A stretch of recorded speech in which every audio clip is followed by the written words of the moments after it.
Salam, perkenalkan nama saya Johan Chandro Simanulang dari kelas 12 MIPA 3. Perkenalkan, saya Mariam Stefani dari kelas 12 MIPA 3. Kami ingin mempresentasikan yaitu mengakui adanya potensi konflik dalam kehidupan multikultural.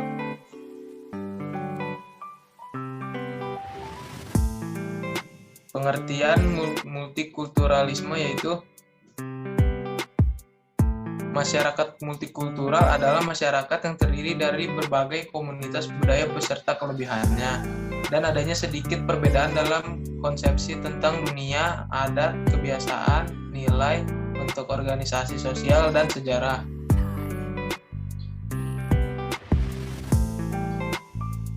Terus ada konflik.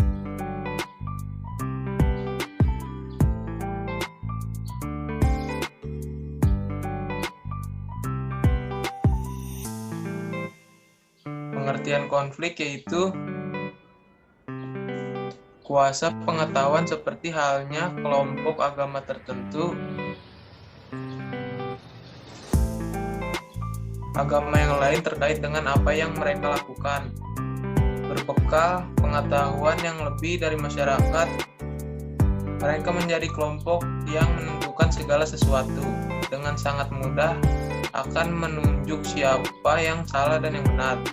Hitam putih, bahkan tidak memberi seruang pun untuk menjadi abu-abu. Mencoba pada sebuah relativitas, kita agaknya tidak terbiasa membuka ruang diskusi dalam rangka kristalisasi wacana tentang apa yang terjadi. Kita lebih suka dengan kemudian memasukkan kelompok yang berbeda ide dalam golongan-golongan yang kita sendiri ciptakan. Secara struktural, konflik akan bergeser menjadi sebuah perusakan penghargaan atas perbedaan, penyelesaian dengan kekeluargaan, bahkan malah saling serang. Hal tersebut hanya karena pembiaran-pembiaran yang tidak kita lakukan sendiri.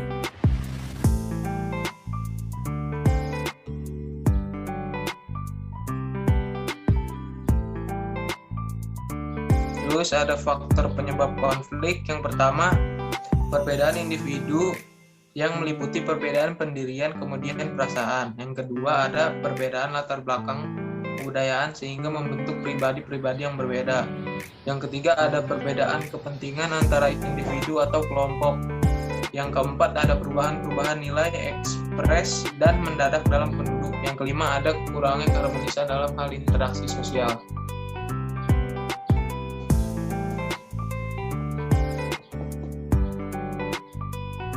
Terus jenis konfliknya ada konflik individu, yakni konflik yang terjadi antara individu dengan individu atau dengan kelompok masyarakat. Yang kedua ada konflik rasial, yakni konflik yang terjadi antara dua ras atau lebih yang berbeda. Terus yang ketiga ada konflik agama, yaitu konflik yang terjadi antara kelompok-kelompok yang memiliki agama dan keyakinan berbeda. Terus yang keempat itu ada konflik antara kelas sosial, konflik masyarakat yang berbeda. Terus ada konflik politik, yaitu konflik yang terjadi karena adanya perbedaan pandangan di dalam kehidupan politik. Terus yang keenam ada konflik sosial, yakni konflik yang terjadi dalam kehidupan sosial masyarakat. Yang keenam ada konflik internasional, yakni konflik terjadi antar negara di dunia secara global. Dampak konflik. Dampak konfliknya itu dibagi menjadi dua, yaitu dampak negatif dan juga dampak positif. Dampak negatifnya itu apa saja sih? Yang pertama, merusak integrasi sosial masyarakat, menyebabkan trauma secara sosial dan psikologis, menimbulkan kerusakan seharta benda dalam masyarakat, menimbulkan rasa dendam dan tidak bisa menciptakan kehidupan harmonis. Dampak positifnya, konflik sejatinya memperjelas berbagai aspek kehidupan yang masih belum tuntas. Terjadinya konflik menimbulkan penyesuaian kembali serangkaian norma dan makna nilai yang berlaku dalam masyarakat. Konflik mampu mendorong solidaritas mekanik dan solidaritas organik di antara anggota kelompok yang ada di masyarakat perkotaan serta pedesaan. Lalu yang keempat, konflik dapat mengurangi rasa ketergantungan terhadap individu atau kelompok. Yang kelima, terjadinya konflik dapat memunculkan kompromi baru yang dikenal dengan akomodasi dalam sosiologi. Yang terakhir, integrasi sosial lebih kuat.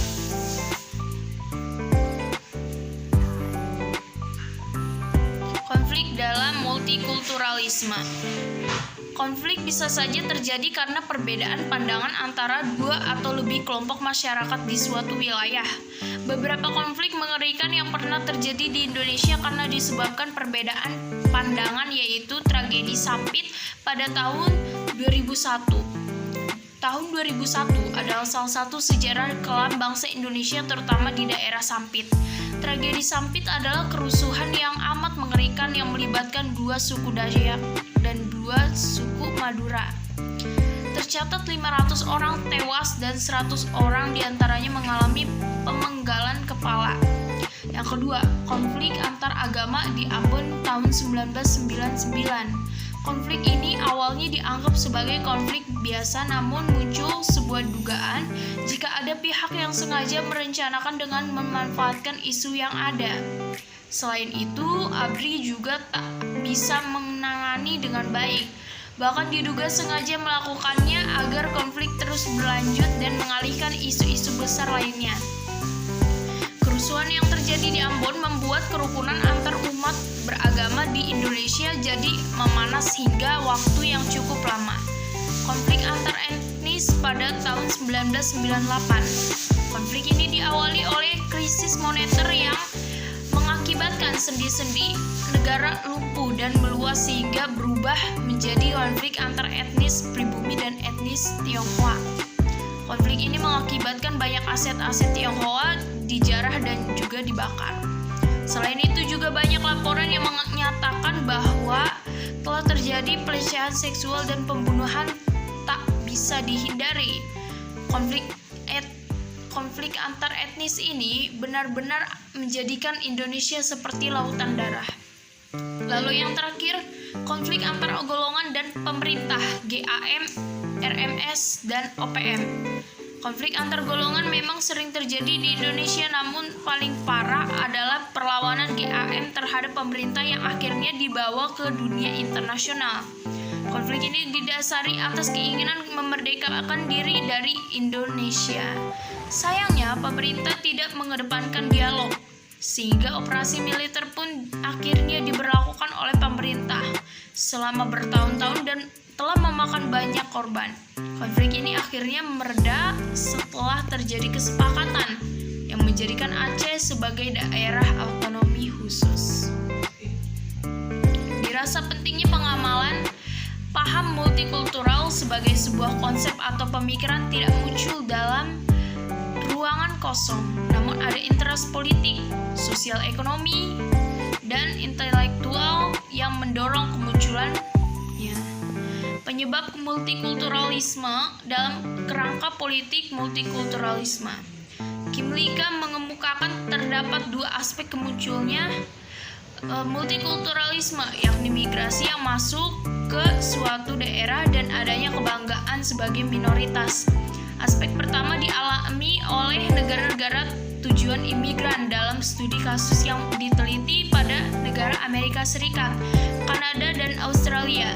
Sedangkan aspek kedua lebih bersifat pada unsur identitas yang dimiliki oleh individu yang dirasa lebih kuat daripada rasa nasionalismenya. Kimlika 2011.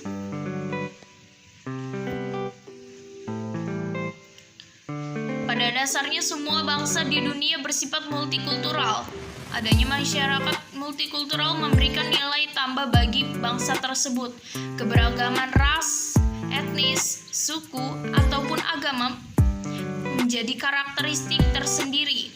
Sebagaimana bangsa Indonesia yang unik dan rumit karena kemajemukan suku bangsa, agama, dan bangsa maupun ras. Masyarakat multikulturalisme Indonesia adalah sebuah masyarakat yang berdasarkan pada ideologi multikulturalisme atau Bhinneka Tunggal Ika yang multikultural, yang melandasi corak struktur masyarakat Indonesia pada tingkat nasional dan lokal. Faktor-faktor penyebab timbulnya masyarakat yang multikultural adalah keadaan geografis, pengaruh kebudayaan asing, perkawinan campur, dan juga iklim yang berbeda. Indonesia sebagai sebuah negara yang kaya akan khasanah budaya, dilihat dari keadaan geografis di Indonesia, terdapat beribu-ribu pulau berjajar dari ujung barat sampai ujung timur, mulai dari Sumatera hingga Papua. Setiap pulau memiliki suku bangsa, etnis, agama, dan ras-ras masing-masing. Dilihat dari pengaruh kebudayaan asing seperti masuknya etnis Cina, Arab, dan maupun India, dan turun-menurun membuat masyarakat Indonesia menjadi mempunyai kebiasaan. Menurut kami, salah satu cara terbaik untuk merespon multikulturalisme agar berjalan dengan baik di Indonesia adalah dengan menjadikan sekolah-sekolah sampai tingkat universitas sebagai pusat sosialisasi dan membudayakan nilai-nilai yang dicita-citakan ini, atau dapat disebut dengan pendidikan multikulturalisme. Inti dari multikulturalisme adalah toleransi yang diperuntukkan untuk kepentingan bersama dan menghargai kepercayaan serta interaksi dengan setiap anggota masyarakat, serta menumbuhkan sikap saling menghargai tanpa membeda-bedakan kelompok seperti gender, etnis, ras, budaya, strata sosial dan budaya, dan juga agama. Sekian yang dapat kami sampaikan dan juga jelaskan. Kurang lebihnya mohon maaf.